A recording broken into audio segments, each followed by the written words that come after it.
Yaorana, bonjour et bienvenue dans Manava pour parler d'un fléau bien trop souvent passé sous silence, le harcèlement scolaire. Comment sensibiliser, comment en parler, quelles sont les clés pour éviter le harcèlement? Nos invités sont là pour mettre la lumière sur le sujet. Nathalie Novelli, chef du département de l'orientation et de l'insertion. Yorana. Élise Ayoun, principale du collège de Hitia. Yorana. Tahia Shengtien, présidente de la FAPEP, la Fédération des associations des parents d'élèves et de l'enseignement public. Yorana. Et enfin, Manar Iteritei, président de l'Assemblée générale des conseils des élèves. Yorana. Nathalie, comment est-ce qu'on peut définir le harcèlement scolaire?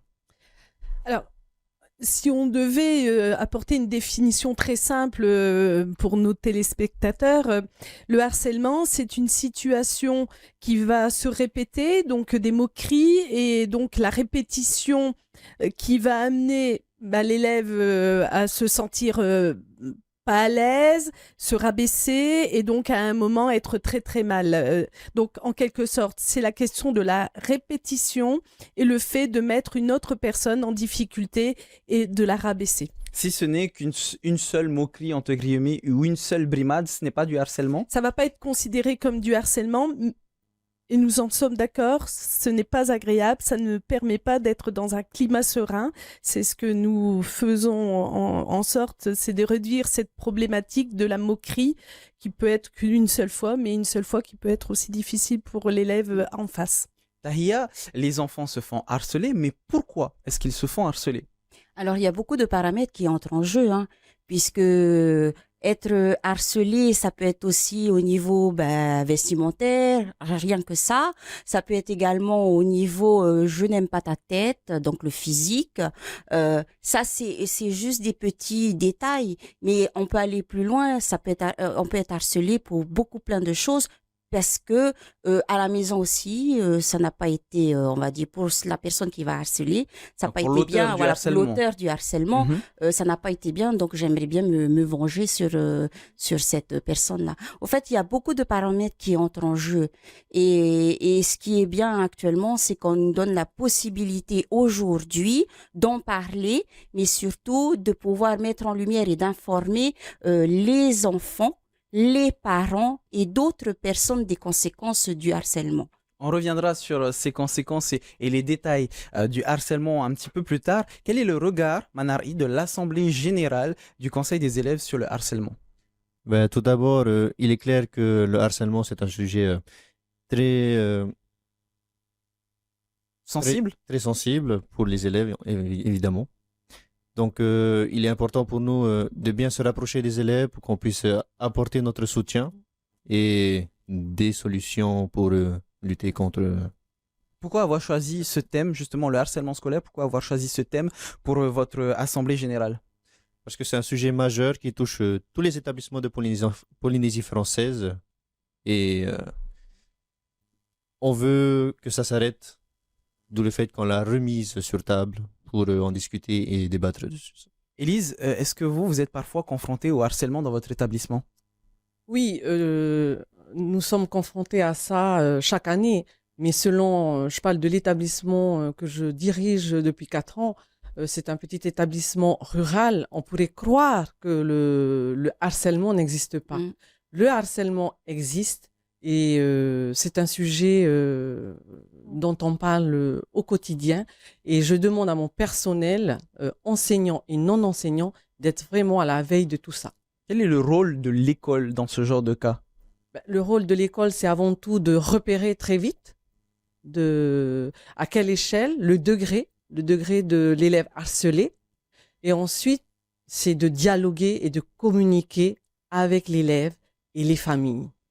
Nathalie, tous les établissements scolaires sont soumis à la réglementation du programme phare depuis 2023. Qu'est-ce que le programme phare? Alors, je vais reprendre un petit peu parce que on met l'accent sur le programme phare.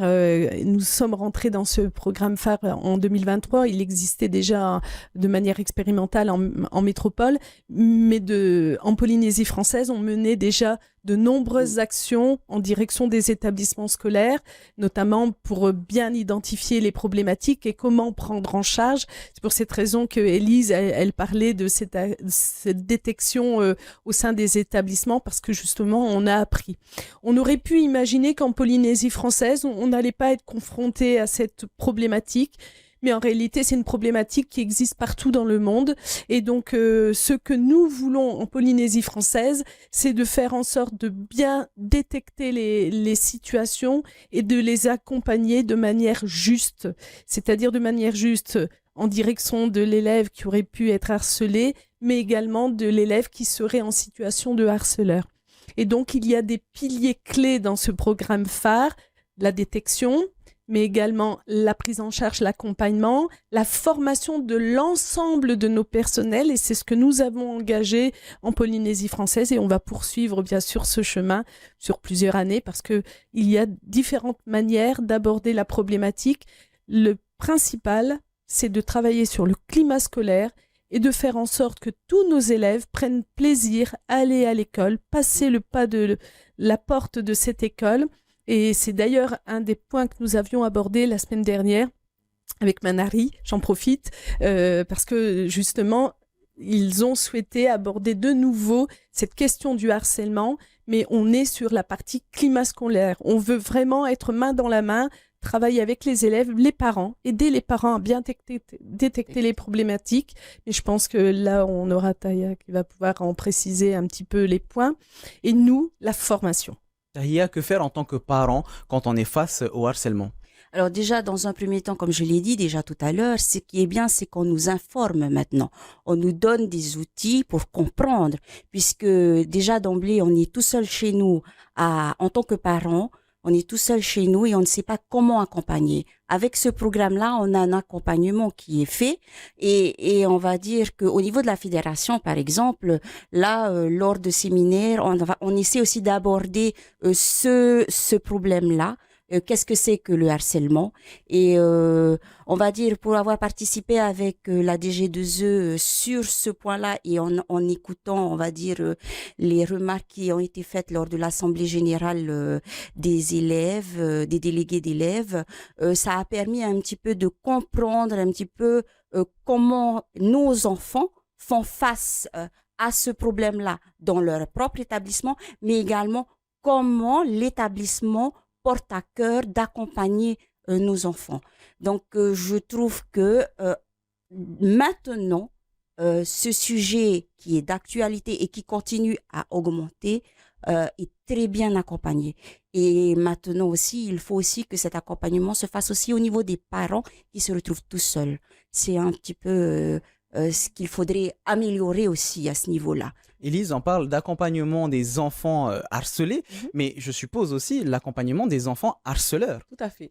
On oublie bien souvent, on avait tendance, je dirais, par le passé à déplacer le problème, c'est-à-dire que le harcelé, on le déplaçait très souvent, la décision était qu'il quittait l'établissement vers un autre établissement. En fait, ce n'est pas du tout la solution. La solution, c'est de prendre l'élève harcelé avec sa famille et aussi l'élève harceleur avec sa famille. Donc, comme disait notre représentant parent d'élèves, c'est un travail c'est au quotidien. C'est au quotidien et on parle de climat scolaire, c'est vraiment quelque chose, je dirais qu'en tant que chef d'établissement, de personnel dans un établissement scolaire, c'est d'être vraiment sur le terrain. C'est que le harcelé est tellement en grande souffrance, mais même le harceleur est en grande souffrance. Ce n'est pas que le harcelé. Donc, en ce qui me concerne, dans mon établissement, je fais en sorte que les deux élèves restent dans l'établissement, mais accompagnés.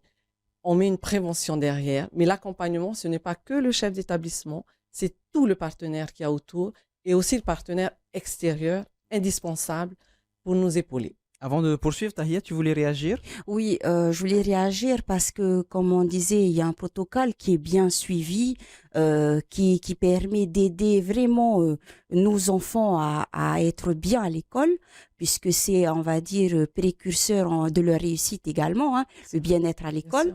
Ce que je voulais rajouter, c'est que par rapport à ça, ce n'est plus un sujet tabou qu'on cachait avant. Et beaucoup de personnes telles que Madame la principale font en sorte d'aider au mieux ces enfants-là, mais surtout d'accompagner au mieux nos parents aussi. Voilà. Donc c'est ce que je soulignerai, c'est que de plus en plus on va vers ça, vers cet accompagnement qui est essentiel pour la réussite de nos enfants. Et ça éviterait justement des suicides aussi, puisque ça peut provoquer ça aussi. Et donc cet accompagnement, je le trouve vraiment très, très, très, très, très juste et très bien. Alors, on parlera de ce sujet un tout petit peu plus tard. Nathalie, quels sont les signes en tant que parent qu'il faut observer, auxquels il faut être attentif? Je vais déjà donner un premier conseil, mais de manière générale, pas forcément dans le cadre du harcèlement. Il y a un point important. Très souvent, lorsque les enfants rentrent à la maison, on leur demande s'ils ont eu des bonnes notes. Je pense que la première étape, c'est pas l'histoire des notes. C'est comment s'est passée ta journée. Et quand vous avez un enfant qui ne vous exprime pas beaucoup d'activité dans la journée, il faut un peu se questionner. Qu'est-ce qui se passe? Surtout quand on le voit un petit peu plus volubile à la maison, on peut se dire, tiens, c'est surprenant, il a peur de l'école, qu'est-ce qui se passe? Et puis ensuite, quand il va plus forcément s'alimenter correctement ou s'isoler, ne pas vouloir manger avec les autres, ça, ce sont plein de petits signes qui nous aident à identifier peut-être un problème. Alors, on va me dire, bah oui, mais c'est l'adolescence. L'adolescence, oui, parfois nos jeunes filles, jeunes hommes souhaitent s'isoler, mais quand on commence à s'isoler tout le temps, ne pas vouloir manger avec ses parents, fuir dès qu'on rentre, ce n'est pas bon. Et c'est là où il va falloir avoir un discours et pas autour des notes, mais c'est qu'est-ce qu'on a fait aujourd'hui. Alors, je vous propose, avant de continuer, qu'on visionne cette vidéo que le gouvernement français avait mis en place contre le harcèlement, qui porte bien son nom, ne minimisant pas ce que vivent nos enfants. Sacha, ça va mieux? Oui, elle est juste un peu fatiguée, mais ça va. C'est l'adolescence. Non, surtout, je crois que Sacha, l'école, c'est de moins en moins son truc. Ah, parce que c'était notre truc à nous, l'école? Non, mais là, il y a encore des embrouilles entre eux. J'ai essayé d'en parler, mais il m'a dit que je m'inquiétais pour rien. Après, c'est un peu normal de chamailler à cet âge-là. Bah ouais, moi je travaille avec les enfants et c'est un passage obligé dans la construction. Il faut juste faire un peu attention, voilà, c'est tout. Tu crois? Oui, puis il faut bien que jeunesse se passe. Hein. Voilà.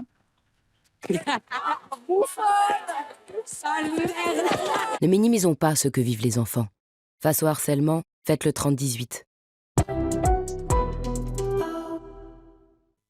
Dans cette vidéo, Nathalie, on voit un numéro, le 3018. Est-ce qu'il est valable en Polynésie française? Vers qui est-ce qu'on peut se tourner dans le cas de harcèlement scolaire? Alors, je vais réexpliquer un petit peu comment nous nous sommes organisés en Polynésie française. Donc, ce numéro n'est pas valable en Polynésie française. On a un numéro qu'on va communiquer juste après parce que j'ai peur de me tromper.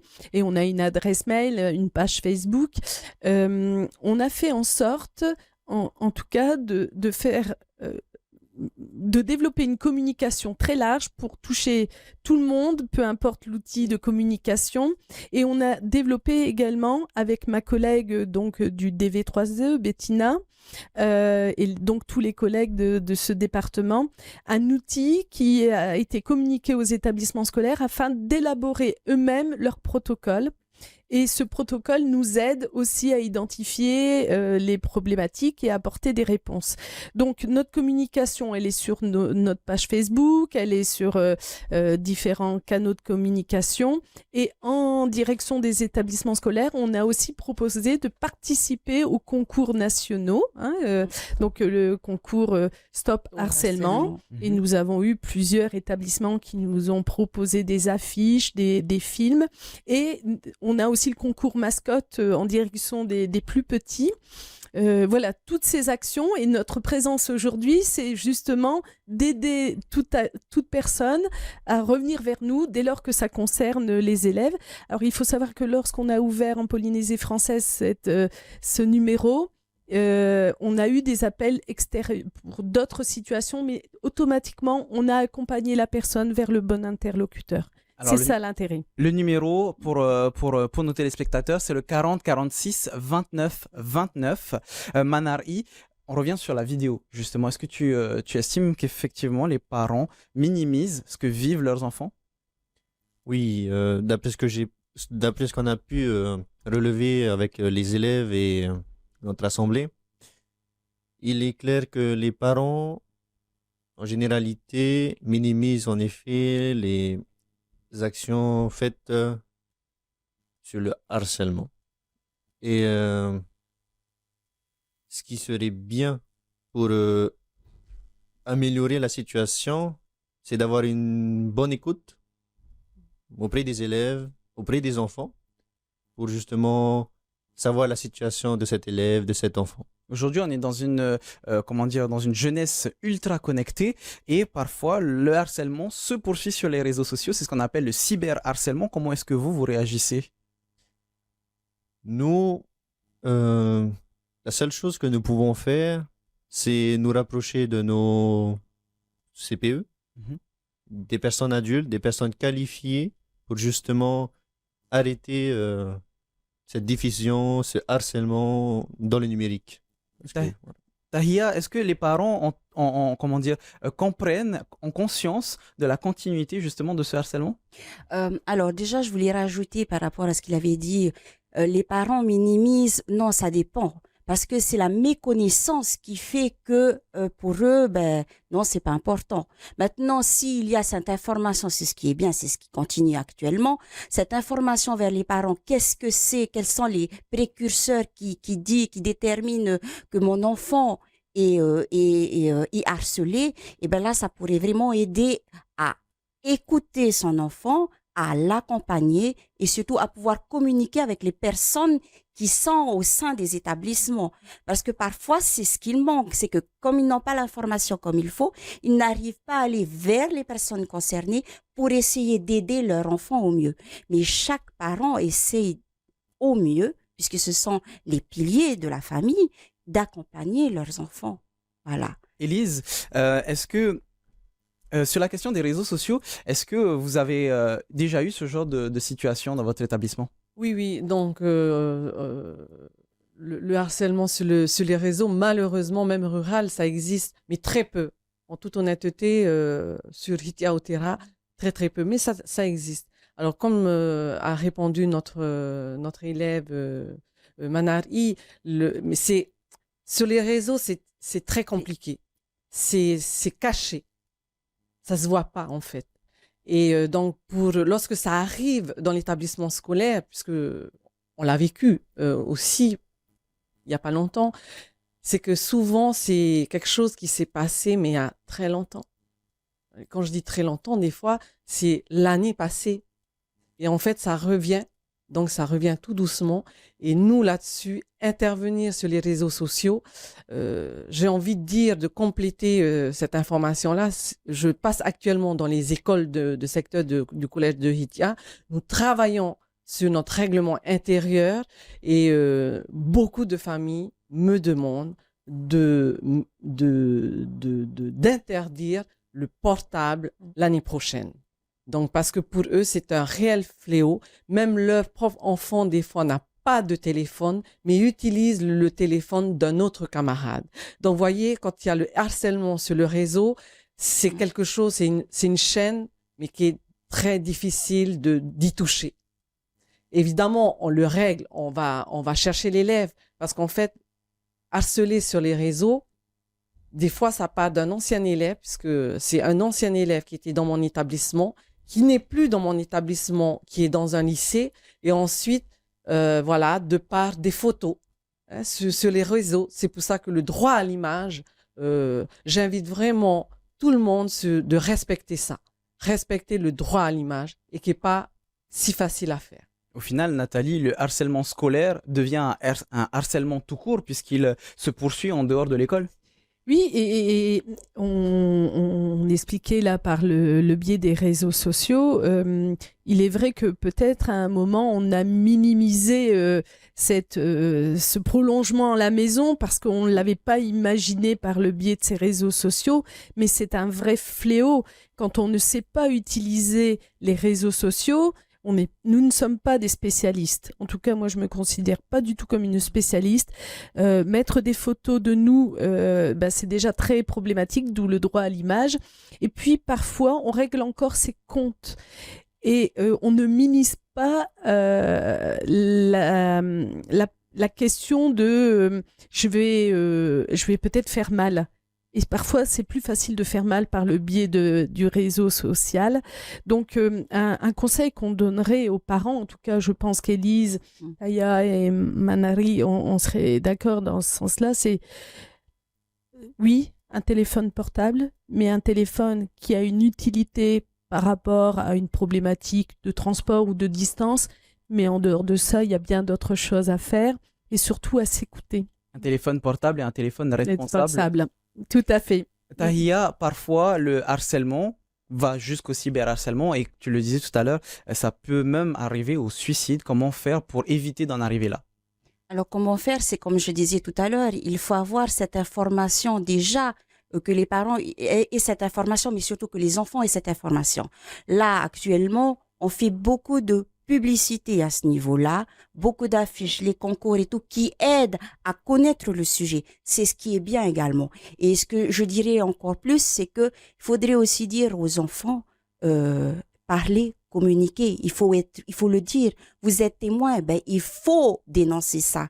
Et c'est ce qui manque parfois, c'est qu'on n'arrive pas à dénoncer. On encourage du coup les élèves à le faire, à signaler ce genre de comportement? On encourage justement les élèves, d'où des formations, d'où des cafés parents sur les sujets bien précis, puisque en fonction du terrain, des ressentis du terrain et surtout des problématiques que chaque établissement rencontre et que les parents rencontrent également, ils vont vers cette information-là, ils vont vers ces chefs d'établissement pour demander des renseignements sur ça. Beaucoup plus de formation aussi. C'est ce qui manque aussi au niveau des parents. C'est cette méconnaissance, comme je l'ai dit déjà depuis le début, cette méconnaissance fait qu'on minimise, alors que c'est quelque chose qu'il ne faudrait pas minimiser. On arrive déjà vers la fin de notre émission, du coup on va aller assez vite. Est-ce qu'il y a des sanctions, Nathalie, pour les harceleurs? Alors, on va... c'est pénal aussi tout ça, hein, il faut pas l'oublier. Si on parle côté établissement, comment ça se passe de manière très générale, et je pense qu'Élise pourrait compléter mes propos. En tout cas, les deux élèves, ou un groupe d'élèves et l'élève harcelé, tout le monde est reçu. On fait à chaque fois le point par rapport à la situation et certes, il y a une sanction quand on est un harcelé ou groupe harceleur parce que c'est normal qu'on remette aussi un peu de cadre. Qu'est-ce que le droit, qu'est-ce que le devoir de chacun, mais aussi apporter des réponses pour restructurer l'élève qui a été harcelé. Il a été abîmé à un moment, il ne faut pas l'oublier, et c'est là où nous devons être très vigilants. C'est comme disait Taya, parfois on peut avoir des élèves qui vont à l'extrême. Et donc nous, ce qu'on souhaite privilégier, c'est la prévention et le climat scolaire. Ça, ce sont deux notions que notre ministre de l'Éducation met en avant en Polynésie française. Et je pense que ce sont deux notions que nous partageons tous. Élise, il faut aussi éviter que les auteurs de harcèlement se fassent eux-mêmes harceler par la suite puisqu'ils deviennent un mauvais exemple. Est-ce que tu peux nous en parler? Le mauvais harceleur? Oui, l'auteur de harcèlement devient par la suite, parfois, dans certains cas, harcelé. Et c'est aussi des situations que vous essayez d'éviter? Oui, alors je n'ai jamais été dans cette situation-là où le harceleur se faisait harceler parce que très souvent, le harceleur, il est tellement il est un peu le chef de groupe dans un établissement. Donc, je suis pas. Tahia, peut-être? Oui, donc comme je disais tout à l'heure également, c'est que ce qui est bien, c'est qu'il y a un accompagnement des deux. Et oui, parfois, le harceleur devient aussi une victime, puisque les autres, ayant appris leurs droits, prennent confiance en eux et se permettent également de ramener ce qu'ils ont ressenti.